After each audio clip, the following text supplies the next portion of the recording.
What's up? What's End up? the week with episode 5. End the week with the Geeks. It's at 2 o'clock. Let me share this out to some groups, some pages. Let's get this going. Come ask your IT questions. Who has IT questions for us? Tech questions. Comment. Let Who us know. has IT questions for us this afternoon? Let me share as well. Sharing it out. We got a couple people joining. Good afternoon. It's Friday. It's May 29th. This is the last time you will see us on video in May. We successfully completed another 4,000 broadcasts this month. All right. We're just sharing this out, but please, thank you for joining us. End the week with the Geeks. Ask your IT questions. Throw them in the comments. I am here to answer your questions. If you don't answer questions, I have some canned responses and things to discuss, but I'd rather make this about you. I'd rather answer the questions that you want. Hello, Jacqueline Tecarante. You have a question. Please ask your question then. We love to answer. So go. The only thing that stinks is the whole delay, right? The delay, yeah. We have to wait like the 30 seconds. Like, okay, we're waiting. What's your answer? What's your question? All right, so as soon as she comes through, and I'm just sharing this again. You know, I've put so much makeup lately, and I still haven't done it for like camera. This is not this isn't a midday with Masha. This is in the week with the Geeks. Oh, hideous. All right, so Jacqueline, we're just waiting to hear your question. As we do that, I'm sharing this out to one more group. I'll probably get banned. They'll be like, "Why are you sending us?" I like that we got our copyright claim taken down. Yes, I did like that. Okay. All right, so we got a question. Sorry I could not join last week. So today we tried to do a community corner, and the Wi-Fi and hotspot was not the best. Any suggestions for remote broadcast? Sorry, long message. Not that long. Okay, fine. Not that long. Todd tends to put longer messages. So let's throw that up there. So first off, good afternoon. Let's get started. All right, so you are remote broadcasting. So, Jacqueline, does that mean that you are actually out on location? Are you doing this at your office? You know, from reading this, it sounds like it's like a hotspot. Right, right. Wi-Fi and the hotspot was not the best. So it sounds like you were actually remote out on a location. Yeah. All right, so of course, once you go on location, you're going to run into the issues, right? First off, if you're utilizing a hotspot is running off a cellular network. When you run off a cellular network, that will only run as good as your cell signal is at that moment. Right now, the best that we could get in New York City is a 4G cell phone, right? There's 5G coming out. 5G cell is almost going to be as quick as gigabit Ethernet in your home, like a FiOS circuit. But it's going to be very contained. So we might not have that on Staten Island for some time. So for a remote hotspot, you're definitely going to want a 4G signal. However, that is only as good as if your connection is. So if you're at a location that doesn't have good cell phone service, that could be very detrimental. If you have any type of lag, jigger on that circuit, you're going to see that on a live broadcast. So recommendations, if you are going remote, see if there's a way for you to connect to them directly. Verify that they have the bandwidth for you to connect to their Wi-Fi. If they don't have good Wi-Fi, see if there's a way for you to connect your laptop hardwired to their. This way you get the full power of the internet circuit. Right? Wi-Fi is great. Hardwire is always better. Yeah. For remote solutions, though, there's always the problem when you have a little MiFi.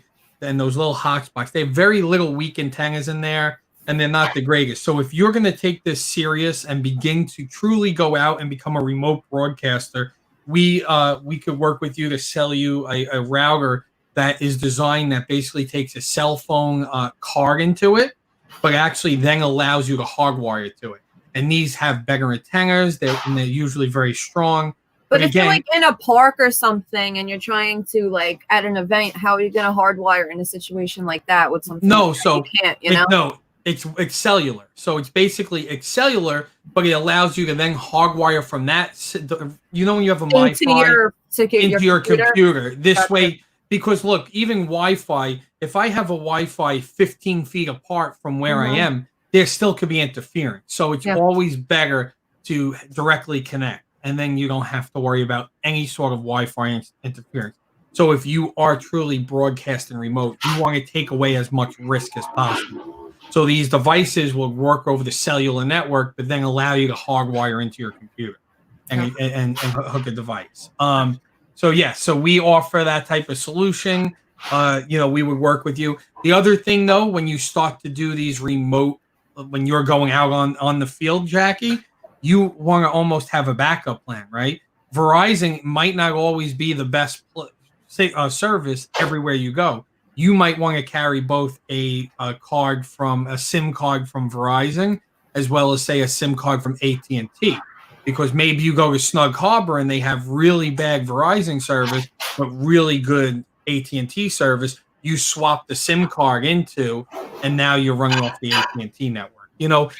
That type of remote broadcasting starts to get really tough. That's why, newscasters and everything have really expensive equipment. So that was a good question. Definitely. And we could definitely talk to you about that one, Jackie. It seems all the questions are always about Wi-Fi and making people's Wi-Fi better and their connection stronger and all that. Like that's a consistent issue a lot of people face, I guess. It's pretty interesting. It really is. So I had a call from a good client of mine this morning, and he's down at his shore house, and he got what was the call about? The call was about the fact that he's at the shore house. I have a Optimum router. My kids, I've become the IT guy at my house because the Wi-Fi is terrible. How can you help fix the Wi-Fi? Yeah. So I was like, don't worry, we'll be there next week. I already ordered the Nest Wi-Fi for a home that I've recommended in the past. But that's always a big issue, right? People, the more and more connectivity we have, the more and more we need. So we go back to thinking of, over 15 years ago when you have the speeds we have, and it would take hours to download an MP3 file. Now we start to flip out if we can't open a 4K video stream immediately. Like, you kidding me? What's going on here? I want to stream this 4K.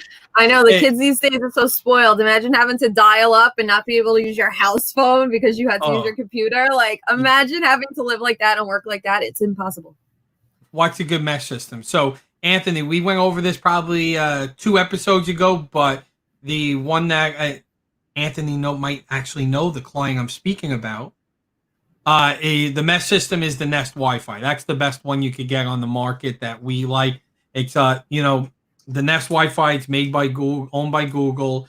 Very good, very reliable. We use it all the time in situations where we can't hardwire access points, right? In a business situation, in a business environment, you don't want to do mesh. In a business environment, unless, of course, you have absolutely no option. Outdoors, marinas, that type of option.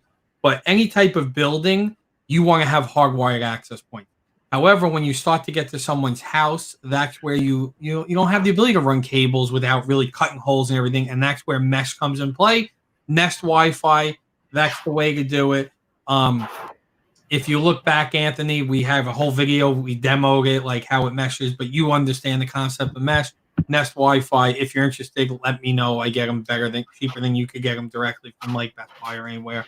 We are a Nest certified dealer, but those are the ones we recommend, and they work really well. And we have not had issues using them with Sonos, DVRs, everything. They work really well. So yeah, it's always Wi-Fi. It's always Wi-Fi questions. All right. So any other questions out there while we go, or should I play a little video that I have? I don't know what we want. Anytime, Anthony. And the other thing, Anthony, with the Nest Wi-Fi that you would like is if you had a DVR in a remote location, if you mesh 2 points, the mesh point could actually then have a cable connect from the mesh point to a DVR to pass hardwired internet connection through, even though it's not hardwired. So the mesh will actually then output a internet out of its network port. So it's really good if you have a DVR in a closet somewhere that you have no way to run a line to. you could throw a mesh in there, a mesh point in there, and then use the output of that to feed the DVR. So that's something that you might like as well. All right, any other questions before I just kick into a video that I have? Christina, you have any questions? No? All right, I'm trying to stay muted. I think my mom's cooking in the background, so it's making a lot of noise. Soon you'll be back in the office. Soon, we're getting closer. All right. You hear all this? I hear. Since we don't have any questions, let's go to this video really quick. Your business is at risk every day. Simple daily backups are no longer enough to ensure your business can keep running in the event of ransomware attacks, natural disasters, equipment failure, and human error. If disaster strikes, how will you ensure that your technology has enough flexibility, redundancy, and resilience to protect your data while remaining simple to set up, use, and recover? Introducing Datto Cirrus, the first all-in-one total data protection solution built to efficiently prevent data loss and minimize downtime. Back up and restore critical business data. Keep your business running during a disaster, locally or from the Datto cloud. Protect against ransomware threats before they impact your business. When disaster strikes your business, there is no time to waste. Waiting on outdated and unreliable technology to restore backups can significantly impact the business. With instant virtualization, your business can restore within seconds from their local device or using Datto's powerful cloud. While a complete image of your system runs through a virtual machine, regular backups continue. And if you lose the entire source machine, Cirrus also provides the option for bare metal restore into new hardware or a virtual destination. Detect ransomware threats before they happen. Cirrus monitors and targets specific patterns of ransomware within a single backup, notifies you, and helps you get back to business without paying ransom. Choosing from a family of physical, virtual, and software appliances, as well as a variety of storage options, you can craft a unique data protection solution tailored to your business. So I'm going to stop it there. I'm going to bring us up. Nope. So I'm stopping it there because I wanted to showcase something. But yeah, so we're talking about data protection, ransomware. That's my videos. Okay. So, it's nothing is more important than your business pretty much at all times, unfortunately, than data protection. Even now, hackers, they don't take the day off. They don't quarantine. So actually, and that a good quick segue. Next week, we are doing a webinar on 12 p.m. on June 4th, I believe is the day, right? Thursday, June 4th. It's going to be webinar.techgeek.com. We'll get that out there. We'd love to have you. It's going to be on protecting your business. And the title is Hackers Don't Quarantine. Mm-hmm. And unfortunately, it's true. So we utilize the Datto Cirrus lines to do all backups. And I just wanted to show you extremely quick, right? I got a minute and 30 seconds. How quick restores are done and how we could access files. So it's based, so Jackie, it's based on the number of store systems. We typically back up a server, or that's where your data should be backed up on, what type of backups you're looking to accomplish, how much data set, but that's something we could work with you on. Unfortunately, properly protecting your environment is not cheap. It's not anything I'm going to come out and say, oh, it's inexpensive. Properly protecting your environment, unfortunately, is not inexpensive. It's an insurance policy to protect your data is always there. But it is important.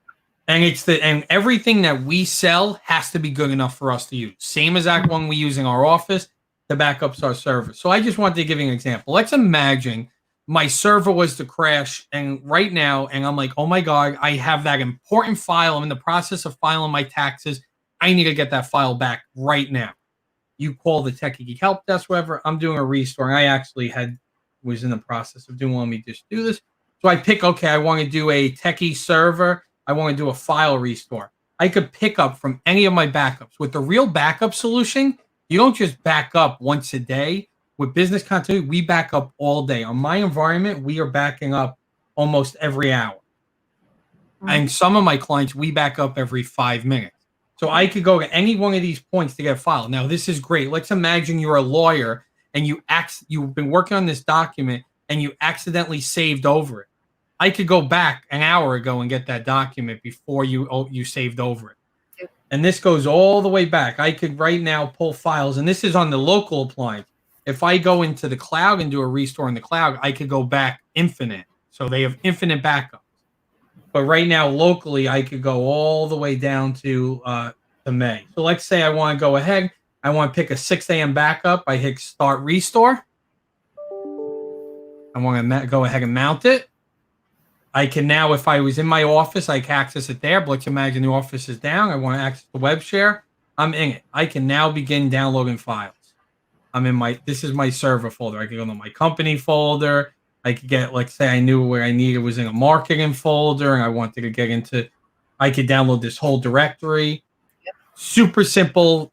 That literally took me 30 seconds to select the point, hit that, and do it. Now, let me get back to this. Let me remove that restore point. But these are all the other recovery types. I can recover a full volume. I can virtualize. So what that means is, imagine my server went up on fire. It's a full backup. I could select local virtualization, select what time I want to back up to or restore to, hit restore, and my server will actually run off of the business continuity appliance.